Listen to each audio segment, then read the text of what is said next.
A wild man emerges from the forest, a figure covered in hair, wild and untamed, imprisoned in a golden cage at the bottom of a well. This isn't just a fairy tale, it's the start of a journey into the darkest and deepest parts of what it means to be a man.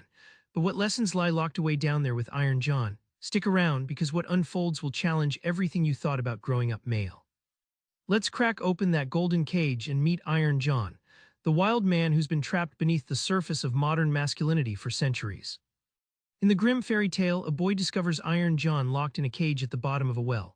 The wild man is hairy, fierce, misunderstood, scary at first, but as the boy frees him, it sparks a transformational journey. Robert Bly uses that cage as a metaphor for our inner wildness, the raw, instinctive part of masculinity that modern society has locked away and forgotten. Think of wildness like fire. Fire can destroy if left unchecked, but it's also what cooks your food, heats your home, and forges tools.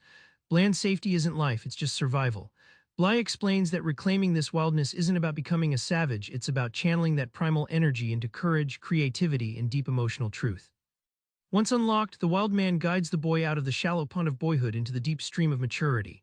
Men who embrace this wildness stop chasing fake success and start living genuine lives. Here's the kicker: maturity isn't taming the wild man, it's dancing with him.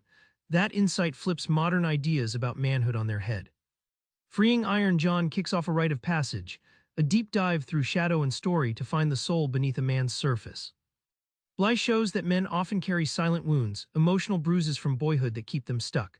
Iron John's wilderness is the psyche's shadow, the parts we hide or deny. Facing this shadow is risky. The boy in the tale must descend into darkness, wrestle fear and confusion before he can claim his power. It's shadow work in the rawest form, a necessary journey to healing.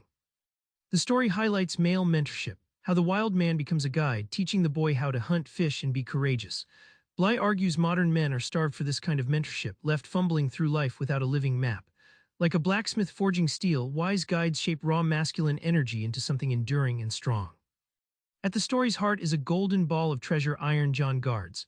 It's a metaphor for a man's true self, hidden, sacred, waiting below the surface, wrapped in challenge, loss, and pain. When the boy claims this treasure, he isn't just richer in gold, he's richer in soul.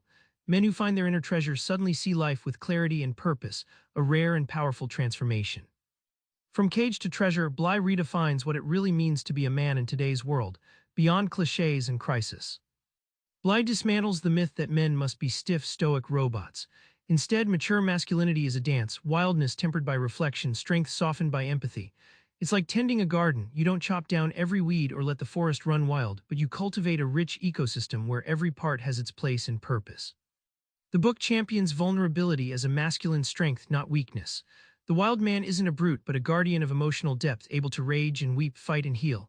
When men embrace their full range, they become whole men, balanced and alive, able to connect deeply with themselves and others without losing power. Bly closes with the idea that growth isn't a solo path. Men grow best in circles of shared stories and rites, rooted in tradition but flexible enough for new realities. He suggests pairing this read with Clarissa Pinkola Stay's Women Who Run with the Wolves, a mirror journey into feminine wildness. Together, these works spark a new kind of mature masculinity, lived fully and fearlessly. Remember that wild man stuck in the well? He's not just a fairy tale figure, but a symbol of the parts you've locked away: fear, power, creativity waiting to be unleashed. Try this, spend 10 minutes reflecting on one wild part of yourself you've been avoiding. Sit with it, draw it out, and consider what it's trying to teach you. That's where your real journey begins. Subscribe for more book summaries like this one.